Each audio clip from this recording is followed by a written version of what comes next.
Junkie Media would like to acknowledge the Gadigal people who for centuries have cared for and nurtured the Redfern area of Sydney, where we've recorded this podcast. It's an honour to work and create every day on unceded Gadigal land here in Redfern, the birthplace of the First Nations civil rights movement in Australia. This episode of Little Things has been made possible thanks to Bank Australia.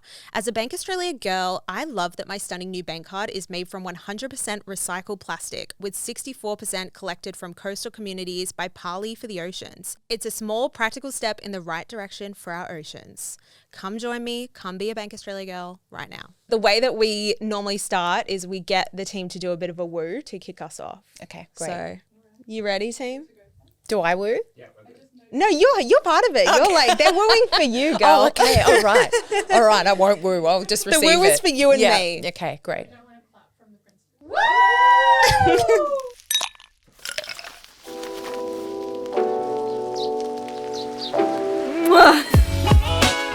The underlying concept between most of these is do not be a wanker. From optimizing how we sleep to literally everything we do when we're awake, the way that we care for ourselves has become both a daily practice and a cultural phenomenon. I'm Alice Griffin, and this is Little Things, where we navigate the noise of the self-care economy.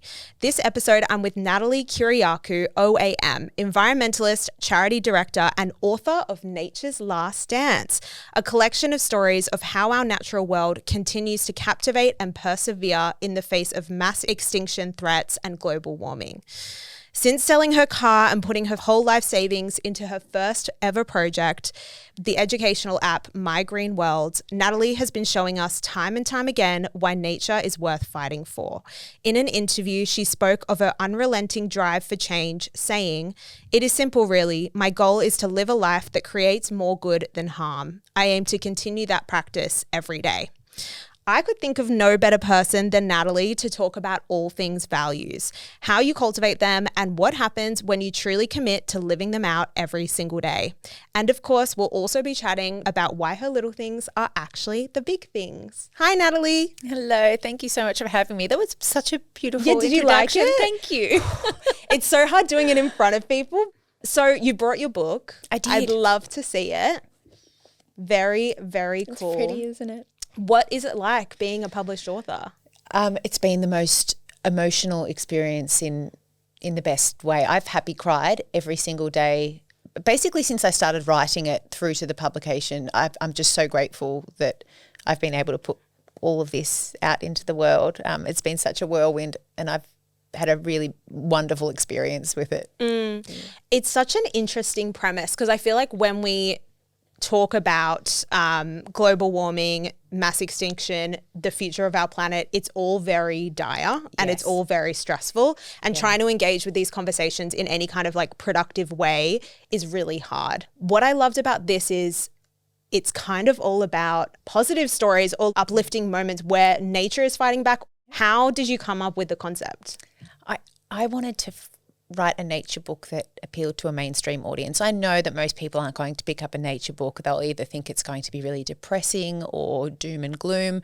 And I wanted to show how there are really quirky stories in nature, but also how nature has shaped our culture and our politics and our economics. So I went searching for the kookiest, quirkiest, funniest, most joyful stories I could find that could appeal to anybody and everybody. And don't get me wrong, there is still tragedy in there. I don't shy away from the very real issues that our world is facing, but there's a lot in there that will make people laugh and smile, and I think motivate them and show them how nature is actually shaping their own lives. I wanted to read you back an excerpt from the book.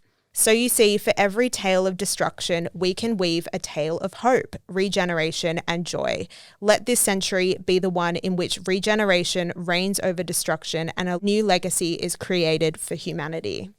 What do you hope happens from here? Like you and like most people, I see the news and what it feels like it is just constant bad news, and there's terrible people doing terrible things, when in fact I think most people are really good people that care about their families and their communities, and they want to do good for their children and for the world. And so I actually got to see how many people are dedicating their lives to making the world a better place and to making a positive difference in the world. So that really buoyed me. I really believe now more than ever we need community-led solutions. We need communities to rise up, to connect with one another, to model solutions. I think change is community-led, grassroots, it's on the ground, it's including wide ranges of society, young people, older generations, people from all walks of life. But I see my greatest source of hope sits with communities. Let's just take it back to your trip overseas that kind of started your love of nature or understanding that conservation was going to be a part of your journey and so important. Yeah. I spent quite a bit of time abroad in Sri Lanka for a while and then in Malaysian Borneo. And in Malaysian Borneo, I was working at an orangutan rehabilitation centre and it was basically orphaned orangutans whose mothers had been killed in the forest because those forests were raised to make way for palm oil plantations. So there were a lot of baby orangutans or injured orangutans coming into the centre, and our job was to nurture them, sometimes teach them to climb, feed them and get them ready so that we could return them to a protected forest. And that was an incredible experience. My aim there was to write my first article on orangutans and palm oil industry because I was studying journalism at the time. But I ended up just having a really profound experience there. I was walking around through the forest. The wildlife rangers were with me and all of a sudden I just felt something grab my hand and I looked down and there was an orangutan just standing on 2 feet holding my hand.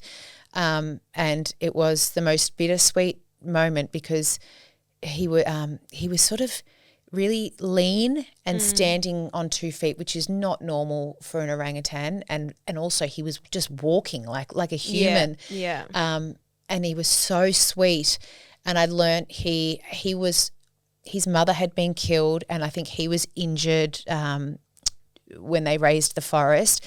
They brought him in, but he wasn't able to ever become fully wild again because he'd become too accustomed to human interaction, and he'd also started to almost exhibit human-like behaviour. So he'd lost a lot of his hair. He looked a little bit like Gollum from Lord of the Rings. Yeah, and he was just so sweet and just gently holding my hand. And I remember I felt so emotional. And it was such a privilege to experience it, but I also never should have experienced that. He should be in the wild. He should be climbing. He shouldn't be standing on 2 feet. He shouldn't be coming up to a group of humans. And that experience rocked me quite a bit, where I thought, God, what have we done to these beautiful creatures? But these experiences, I was like, no, this is the most urgent thing of all, because if we don't have nature, we do not have anything. This is a thing that allows us to breathe. It is the thing that puts food on our table. It's a thing that brings us joy. There is not a single thing we can do in this world that doesn't rely on nature. Obviously, when you were first looking to start My Green Worlds, which is the beginning of your journey, I would say, you put your life savings into it. You sold your car. What were you thinking? Oh, I know. I don't know. In my head, I thought I was on a mission. I was so passionate about, I thought there's some big problems here. One is that young people are getting addicted to all of these games like Angry Birds, and surely there's a way to create fun, engaging content that does some good in the world and is educational. Two, charities were just drowning. We needed more support for all of these wonderful charities around the world. And three, we had a wildlife crisis, and I wanted to address all of them. When I had no experience, no money really. I had I didn't know what I was thinking, but I had a lot of passion. And I knew that the worst case scenario for me, if I failed, was that I'd just live with my parents. And I know that's a real privilege to say, but there was a lot of rungs between me and being homeless. And so that's sort of my thing, where whatever I put into this, it's very unlikely that this is going to make me homeless. Yeah, you wouldn't have been destitute. And I do think that's an important acknowledgement too, because who is able to be successful, passion and commitment and ability is one part of the conversation. Yes. I think with some of this too. Yeah, absolutely. So there was not a huge amount of privilege, but a degree of privilege. And I just went all in. I, as you said, sold my car, put my life savings into it. I started doing garage sales, and I sold like my family's things and my clothes, and was selling these bracelets for money. I did fundraising appeals. I did a few failed crowdfunder campaigns.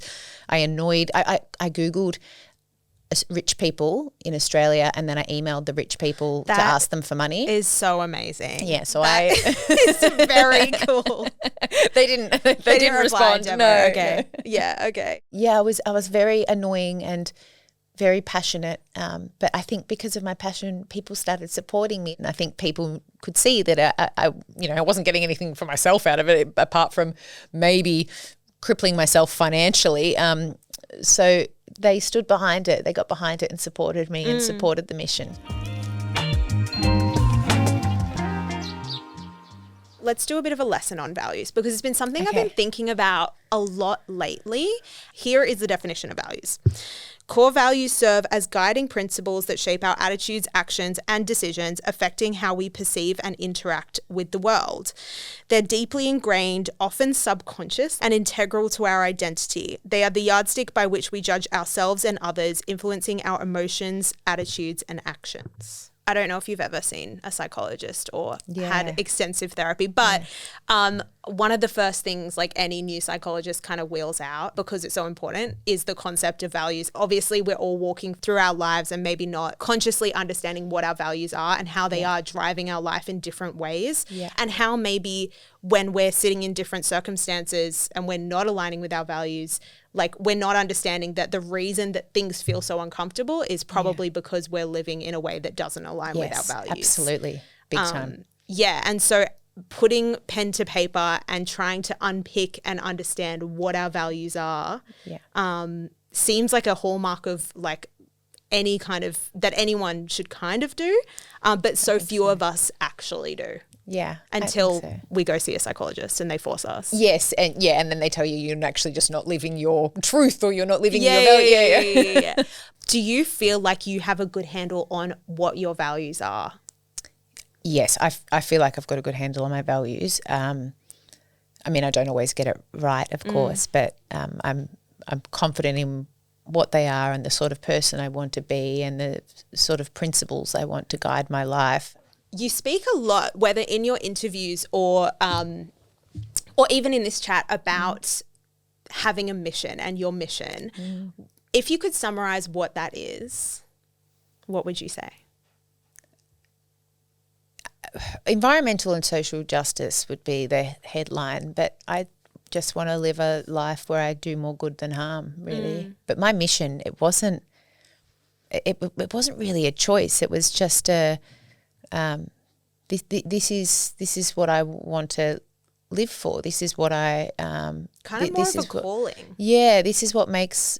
From a selfish view, this is what makes my life meaningful. But this is also what I believe I need to do to be a good human on this planet. My values, I think they're very much intertwined with that. Talk me through maybe some of your values. Okay. And I'm not a values expert. A lot of this was sort of intuitive, but I know the sort of life I want to live, and it is one where I'm kindness and curiosity. Curiosity is a really, really big thing. To be able to sit and have a conversation with somebody who thinks differently to you, and not be ruled by ego, to ask questions and consider their context and experience. So curiosity is a really big one. Empathy. I think that really comes through in your work as well, because you can't advocate for the environment and for our planet without being curious about how it works. And there's so much to unpack there. So it's like you have to be so curious. Yeah. Yeah. So kindness, curiosity, and empathy, they're non-negotiables. Courage. And I mean, I don't know if this is a value, but just the little things like wake up in the morning, and I think more people should do this. Wake up in the morning and remind yourself not to be a wanker. Like it's quite simple. It is so, I think if more people did that, the world would be a much better place. Okay, but how do you know what is wanker behavior and what isn't? Like, what constitutes that for you, Natalie? I mean, if you're thank the wait staff, yeah. be considerate to them. I mean, this isn't wankery, but like you can do little things like not litter, or if you see litter, you could pick it up. I think that is wankery. In 2025, throwing things on the ground or out your car window, you are such a wanker for doing that. Yeah, I think rudeness or thinking you are better than somebody else, or treating other people like they're less, making somebody else feel small, I would say they're pretty wanky. Yeah, okay. Yeah. All right, fair. And so you wake up every day. I don't know if you need a reminder for that, Natalie, like you're not a wanker. I don't know if you need to wake up every day and be like, you got to stay on top I'm not of it. going to be a wanker. It's like exercise. You have to stay on top of these things, I think. And also just being grateful. I mean, I'm so grateful for my career. I feel like I'm living in a bit of a dream at the moment with this book and everything, but I think you need to remember what's important to you, that the people who have helped you along the way, that the most important things in life are often the simple things, like, you know, your family and your community and your friends and going outside and the little things. So I do think that even if you're not a wanker, I don't think I'm a wanker yet, but it's because I remind myself every day, don't be a wanker. So we spoke a little bit before about the recognition that you've had and how, like, obviously... Yeah, I could have become a wanker. Yeah. I'm surprised you haven't. But it's if you weren't aligned with your values, trying to navigate that amount of publicity and accolade would probably have thrown you right off course straight into like wanker territory. Yeah, I think so. But because it was so connected to, this is good for the environment. This is, I mean, this is an award that puts nature center stage, or, you know, like all my work in the environment center stage. So it wasn't, So, and that's another thing. I think humility as well, not in a super like self-betraying way, but just in I think a grateful way. Yeah. So first of all, do you think kindness, empathy, not being a wanker, humility, obviously your values around the environment, do you feel like you are constantly holding on to them, or is that something that you have to, keep practicing each day? And if it's the latter, how do you do that? I do think there is a little bit of practice. Not always. I think a lot of them now, I've very much carved out a career and lifestyle that centres all of those things. But there have been times where I've felt a little bit tested, or where I've had to check myself and be like, you're acting like a bit of a wanker, or you know, you responded to that person with more ego than curiosity, or, you know, so there are times when I have to check myself, but I think that's a really powerful thing when you check yourself, rather than, I don't think I'm at a point where I would act in a way that isn't aligned with my values and not realize it. And I think that's a really slippery slope. If you actually don't realize you're being a wanker, or you don't realize you're being unkind or incurious or something like that. So I'm not perfect at it, but I do recognize when I'm not being the best version of myself. And I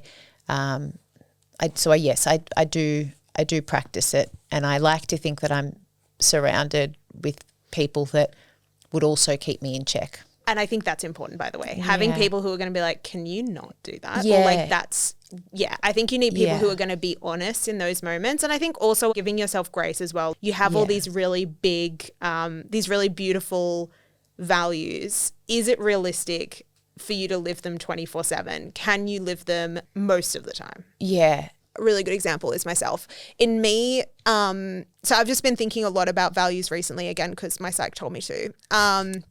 And it was funny because I did it 10 years ago, and I looked at what I wrote 10 years ago, and then I looked at what I have now, and it's like very similar, but I just didn't actually think I was like living through those values. So first of all, I was like, why did me 10 years ago already figure this out? And why have I kind of like, in some ways I live by my values, but I think it's really hard when you're busy and you have other things going on to consistently be able to give and live out your values in the ways that you find to be truthful and meaningful to other people, mostly to other people. But I think in me not taking time to live out my values in various different ways, I have affected other people. So that's like in my life. And that's also the feedback that I've gotten at times, just in terms of like where I'm prioritizing and what I'm prioritizing. So like now I've made a few choices that will allow me to prioritize the relationships that are important to me, because you can't just expect people to always give to you. And even and I'm more talking about in relation to like, if I'm always so busy, people like everyone, my partner will always be second. Do you know what I mean? Yeah. And so it's like, if I think that's just important to like check in. And it's not to say you can't juggle and be busy and be ambitious and have all these things, but I think there's also time for other people to kind of have your attention as well. So it's just been an what interesting. value would that be for you? Oh my that's God. being breached. You do sound like my psychologist. Sorry. Sorry, I've taken over the interview. No, I love this. But you've got such a, like the way that you said that was like, Was that, yeah, that was good. I didn't even so that try. could be your Maybe, next, I should do that. Yeah, People with all your spare time. People would be so messed up. Truly. I mean, a family is probably the value. Yeah. So just showing up for other people in the way that I expect them to show up for me. That's an interesting one. Yeah. And only in little ways, by the way. Like, I'm not unsupportive of like, you know, their dreams or like what they're doing, but it's also just like showing up and being present. It has been hard for me. The executive producer of this podcast, Jana, will say to me, like, will be talking to me, and because I'm stressed or busy or or just going a million miles an hour and like kind of not dealing with my stuff, she's like, I can tell when you're not listening. Like, I have to stop. She's like, you're not listening. I'm going to have to repeat this. And so now she'll just sit and wait until I'm like present again. And I'm like, well, that's not really fair. So like, that's something that I should look at. You're quite strict. You're stricter than me. So when you ask me those questions, like I get it.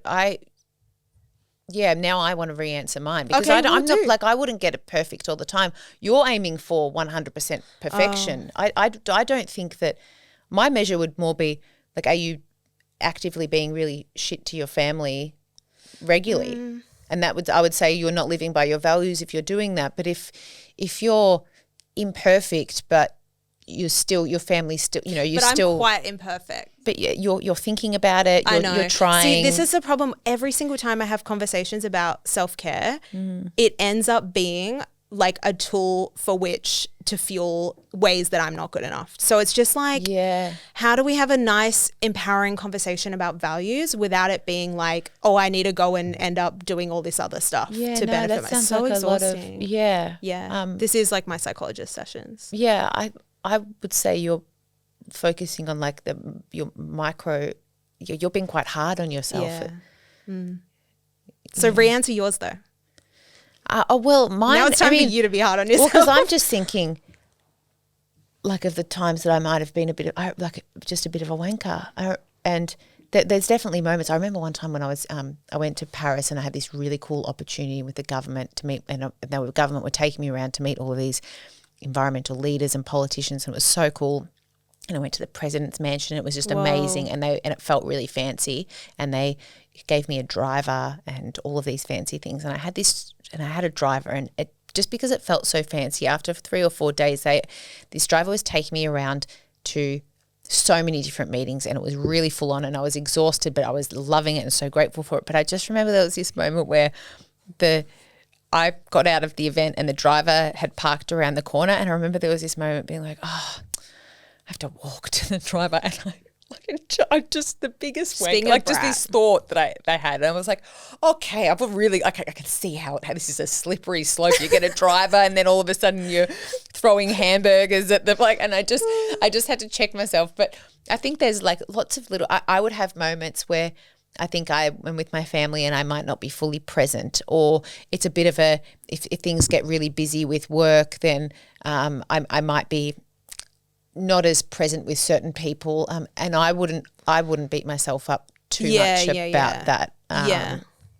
But that might mean that I'm a sociopath. No, now I'm bringing you into my dark orbit of like I'm a terrible person. Oh my God, no, you're not. No, I think you're fab. I think you're fab. It's don't follow me down this horrible rabbit hole. Yeah, Just do your best and just have little things that you wake up and be like, today I'm going to not be a wanker. Yeah. And listen when people talk to me. Yeah, that's It's simple stuff. Yeah. Yeah. And then, you know, sometimes you might tune, like we all tune out a little bit sometimes. I know. Well, sometimes Jana does talk. No, I'm just kidding. Sometimes people I'm say kidding. boring, I'm sometimes kidding. people say boring things. Yeah, and, like sometimes I don't want to know.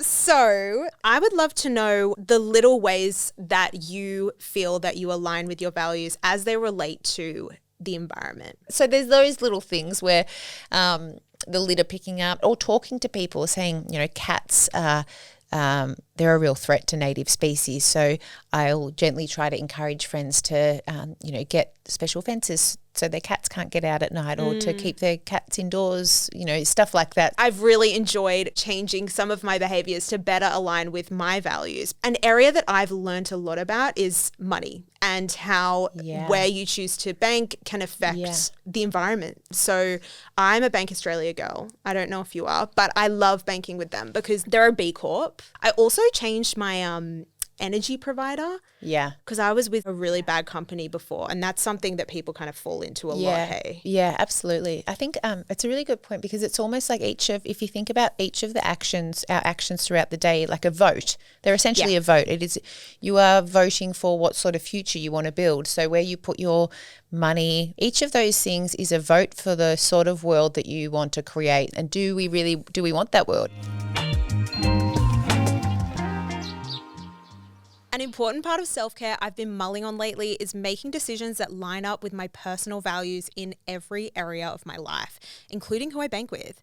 If you're like me and are inspired to make sure you're living your values across the little and big things, my number one rec is to look into banking with Bank Australia, a certified B Corp bank that is truly the best ever. As someone who values being environmentally conscious, I was so excited to get my hands on one of their stunning new bank cards.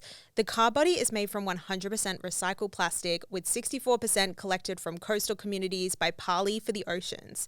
It's this commitment to a small step in the right direction for our oceans that makes me so pleased to be a Bank Australia girl now. It's actually surprisingly easy to sign up to Bank Australia. It legit took me 5 minutes to get started and finally align my values with a really iconic bank.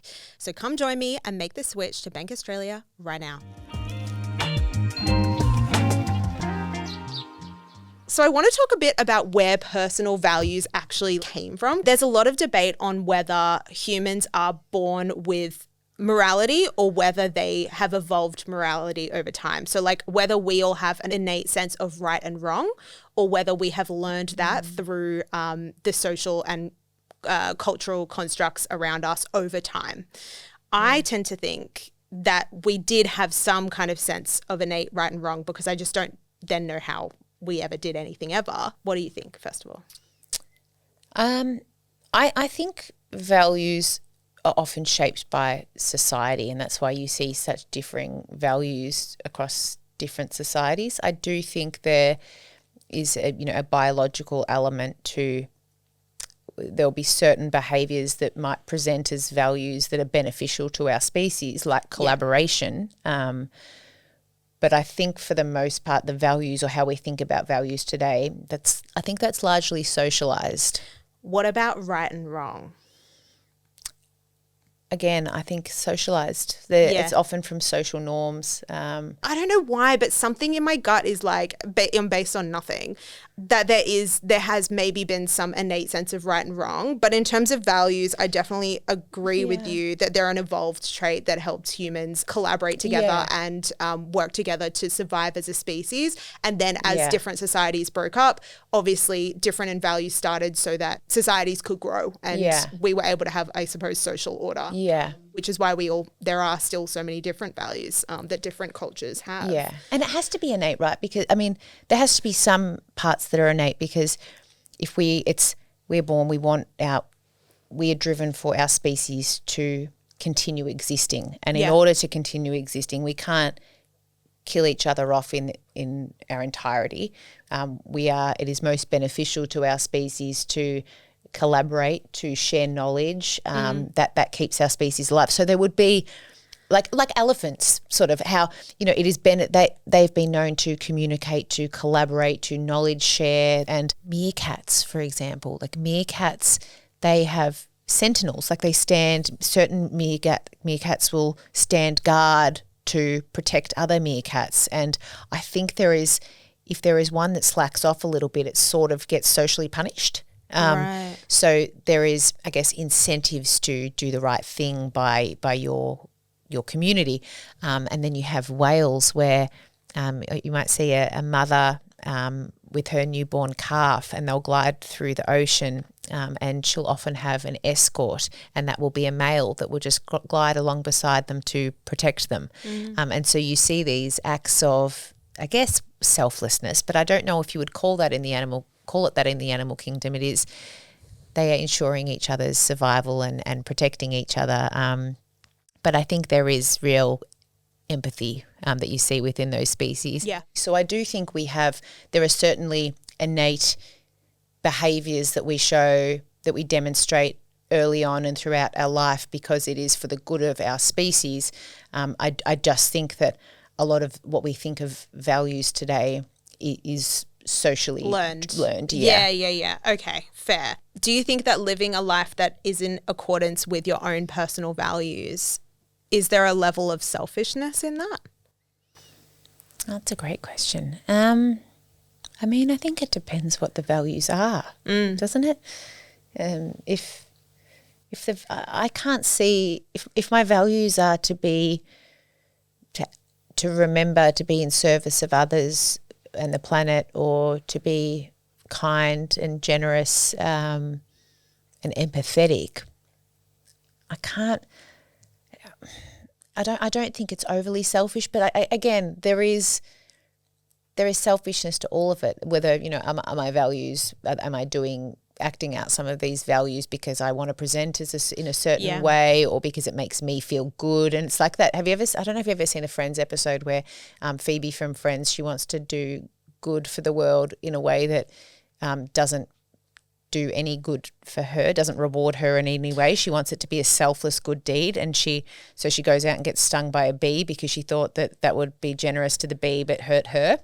And then she realizes that the bee dies, and so but it's that sort of thing where you think, oh, okay, I'm doing good, but is this driven by selfishness? So yes, that there is probably an element of selfishness to absolutely everything, really. And I'm sure if I dug deep into some of my reasons for acting, some of my values, there could be selfishness. There's selfishness in them. I've certainly been the choices that I've made, the values I've lived by, I've benefited from them. I didn't intend to. I didn't know that I would.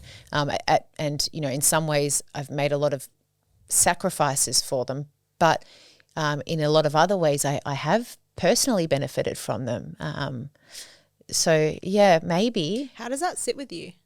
I mean, I'm okay with it because I just feel really grateful that I actually can do the things I love for a job, really. Like that my whole life now is centered around, the environment and social equity. So, and I can make money off it and keep doing it. So it sits pretty well with me. Good for you. I'm okay with that because there was a long time when,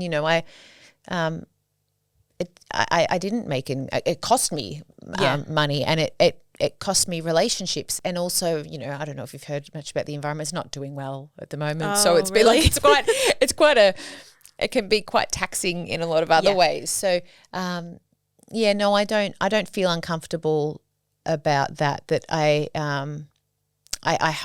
have at times felt uncomfortable when I started my first charity, and that I felt like I was reaping a lot of the rewards and I was getting attention, and I thought, well, this feels uncomfortable because I want my charity to be getting more attention than me.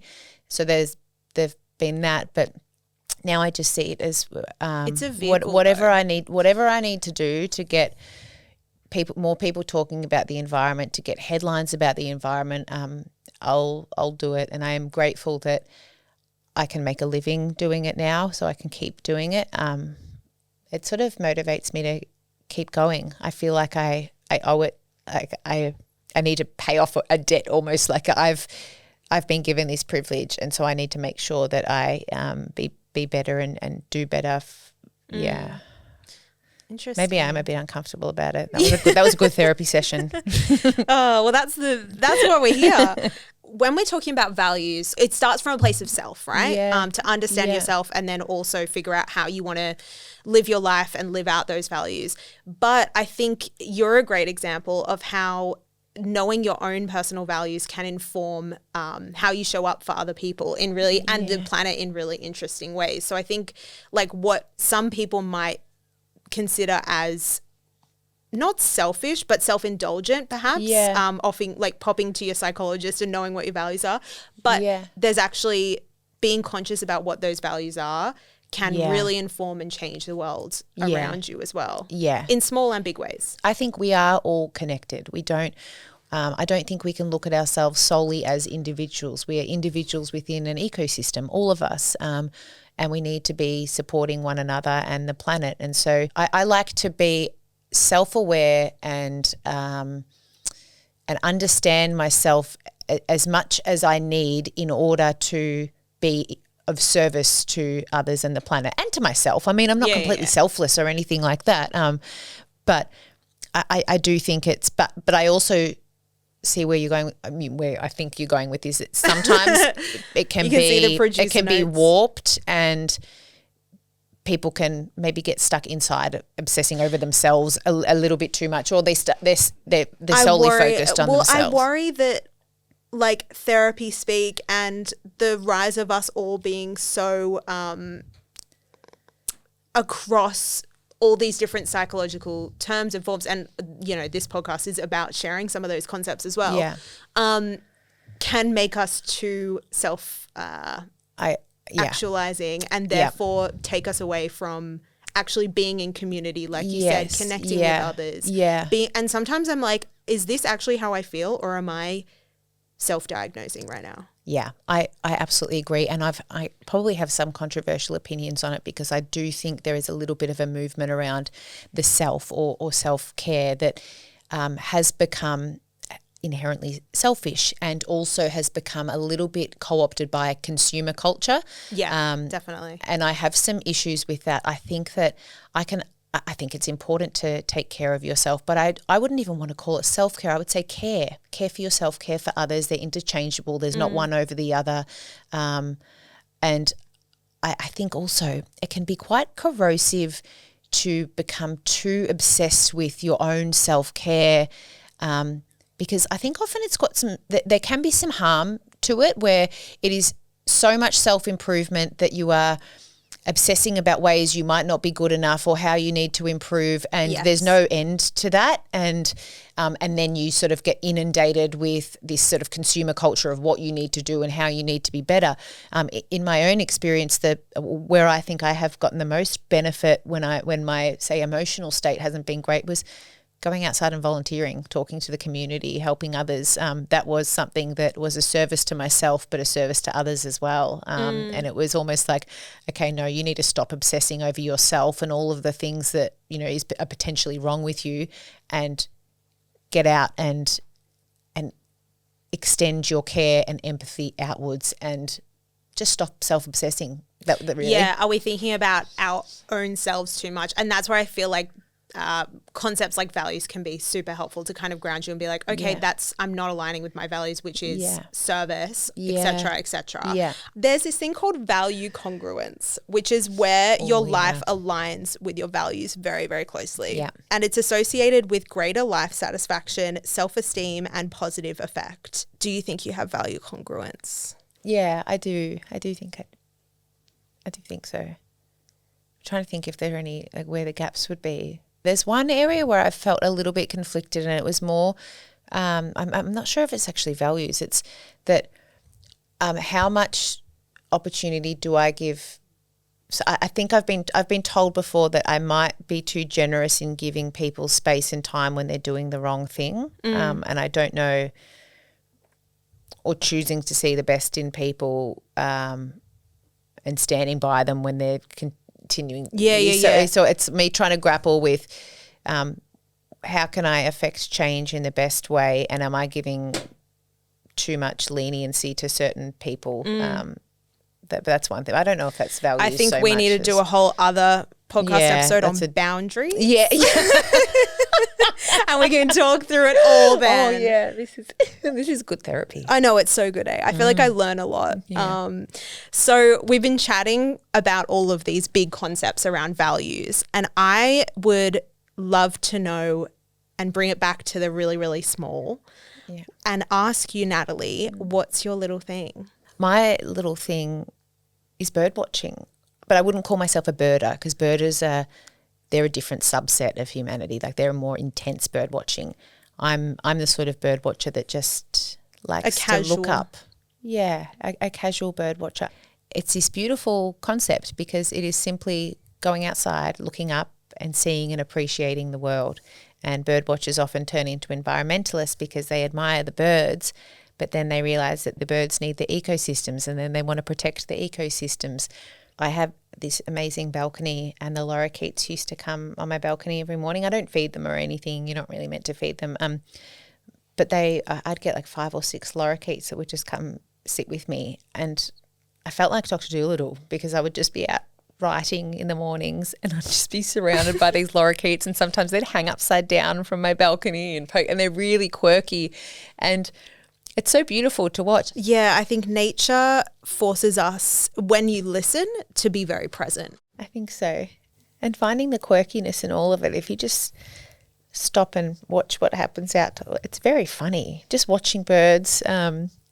Yeah. Oh, well, Natalie, thank you so much for coming on. It was amazing to speak with you on all things values and your journey to date, which is honestly incredible, and super grateful to have the time to chat about your book as well. So Nature's Last Dance is out now. Thank you so Show much. us it one more time. Oh, it's amazing. Thank you so much for having me and for the therapy. Oh my God, I know. I've got So some we'll be back thinking for to do. boundaries. Yeah, good. Thanks, Natalie. Thank you. Thanks to Bank Australia for making this episode of Little Things possible. If you're inspired like me to make sure you're living out your values across the little and big things in your life, look into banking with certified B Corp Bank Australia today and get your hands on one of their stunning new bank cards. They're made from 100% recycled plastic with 64% collected from coastal communities by Parley for the oceans, and they are very, very nice looking. This episode of Little Things was executive produced by Alice Griffin, that's me, and Jana Anderson, and produced by Natasha Lau.